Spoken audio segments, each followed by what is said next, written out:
Salut tout le monde! J'avais envie de vous donner des nouvelles de mon futur livre dont j'avais parlé dans ma vidéo précédente parce que j'avais vraiment envie de vous montrer que c'était pas des paroles en l'air et qu'effectivement mon livre est vraiment dans sa phase finale, et parce que c'est aussi un projet, comme vous pouvez l'imaginer, très important à mes yeux, puisque contrairement à mes deux premiers livres, donc 50 mangas méconnus, où là c'était un guide de lecture, et puis mon livre sur le cyberpunk où c'était plus un essai, là, c'est une fiction, c'est la première fiction que j'écris, c'est un projet vraiment de longue haleine. Alors là, évidemment, mon appareil photo ne va pas faire la mise au point, ah si, quand même. Voilà, alors ça, c'est l'épreuve relecture, on va dire, qui ressemble donc beaucoup au produit final, et aujourd'hui je viens de finir de le relire en entier pour voir s'il n'y a pas des coquilles, des fautes. Vous me dites ouais, c'est bien beau de sortir un livre, une fiction, mais en fait on ne sait pas de quoi ça parle, et puis on ne sait même pas de quel genre il s'agit. Est-ce que c'est de la science-fiction? Est-ce que ça parle des ours polaires au Guatemala en 62? Est-ce que c'est la biographie d'un moine turc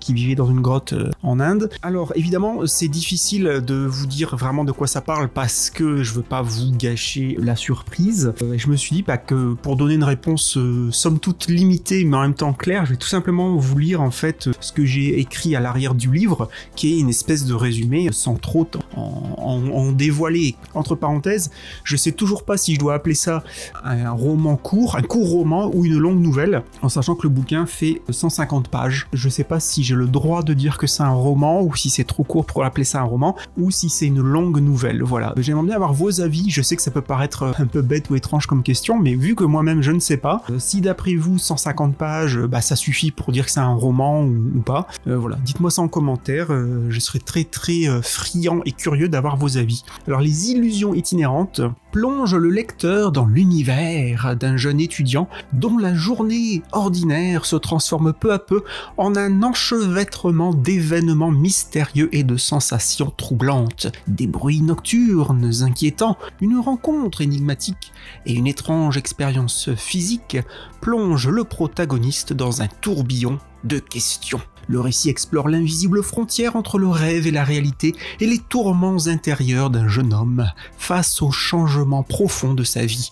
Une histoire où l'inconnu s'invite à chaque page et où le pouvoir du subconscient semble en mesure de tout remettre en question. Alors voilà, évidemment ça vaut ce que ça vaut parce que c'est moi qui ai écrit ce texte-là, mais il fallait bien mettre quelque chose derrière le bouquin, et puis il fallait bien avoir une espèce de synopsis, encore une fois pour vous présenter le livre. Dans les jours qui viennent, peut-être ce soir, je sais pas si j'aurai le temps, c'est de corriger, d'apporter toutes les corrections, toutes les modifications à mon manuscrit, de remettre le manuscrit dans la plateforme d'édition, et du coup j'espère que le livre sera disponible courant février, fin février au plus tard. J'espère que ça va se passer comme ça. Précision, alors je sais qu'il y en a parmi vous qui sont allergiques à Amazon, malheureusement entre guillemets le livre une fois de plus sera uniquement disponible sur Amazon. Pourquoi? Parce que j'ai contacté plusieurs éditeurs, j'ai envoyé mon manuscrit à plusieurs éditeurs pour essayer justement de sortir de ça et pouvoir faire en sorte que le livre soit disponible ou en tout cas commandable en librairie. Malheureusement, alors tous les éditeurs qui m'ont répondu, ce sont tous des éditeurs à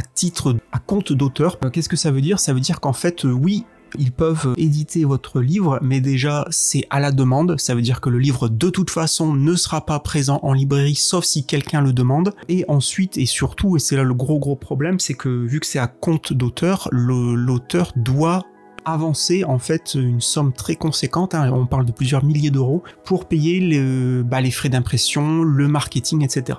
Donc je n'ai absolument pas l'argent pour faire ça, d'autant plus que comme je l'ai dit dans ma dernière vidéo, je suis en plein déménagement, vous voyez ça commence à être un peu le boxon derrière moi, donc c'est vraiment pas possible pour moi, au moins en tout cas cette fois-ci, de passer par là, et je ne peux pas non plus évidemment approcher des maisons à compte d'éditeurs, je veux dire n'importe quoi, Folio, j'en sais rien, et autres, alors que je suis un auteur complètement inconnu en dehors de mes deux petits livres précédents qui eux aussi ne sont sortis que sur Amazon. Donc en gros j'avais le choix entre payer une somme d'argent très forte en sachant que derrière ça allait pas changer grand chose à part le fait que vous auriez pu le commander en librairie, mais de toute façon, vu que je suis un auteur inconnu pour l'instant, très peu de gens passeraient par là, donc en gros, je serais complètement perdant dans cette histoire-là. Ne pas sortir le livre, ou alors le sortir encore une fois exclusivement sur Amazon, pour que malgré tout, les gens qui aient envie de l'acheter et de le lire surtout, puissent le faire. Parce que ça me permet moi d'écrire et faire en sorte que mes écrits soient quand même disponibles pour les gens que ça intéresse,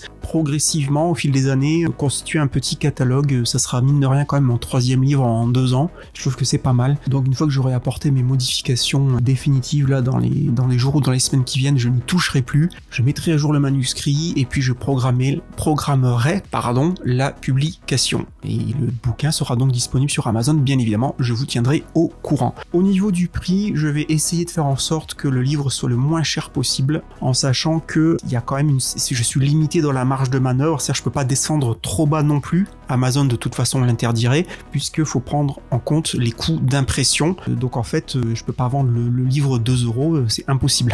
Voilà, bah écoutez, les illusions itinérantes, ça sort donc bientôt. J'espère que ça intéressera quelques-uns et quelques-unes parmi vous. En tout cas, je peux une fois de plus vous garantir que ce livre c'est 100% moi. Et que je suis très impatient de pouvoir vous le proposer, et je trouve ça aussi très intéressant d'un point de vue d'un moi qui ai pendant des années fait de l'analyse, de la critique de livres, et de passer de l'autre côté de la barrière, d'écrire un livre et de vous le proposer et d'attendre vos analyses, vos critiques en retour. Bon je vais pas vous tenir la jambe plus longtemps, je vous remercie de votre attention et puis du coup je vous dis à bientôt j'espère, pour pouvoir vous annoncer officiellement la sortie, la disponibilité du livre. Merci à tous et à toutes, à bientôt, restez curieux. Bye bye tout le monde.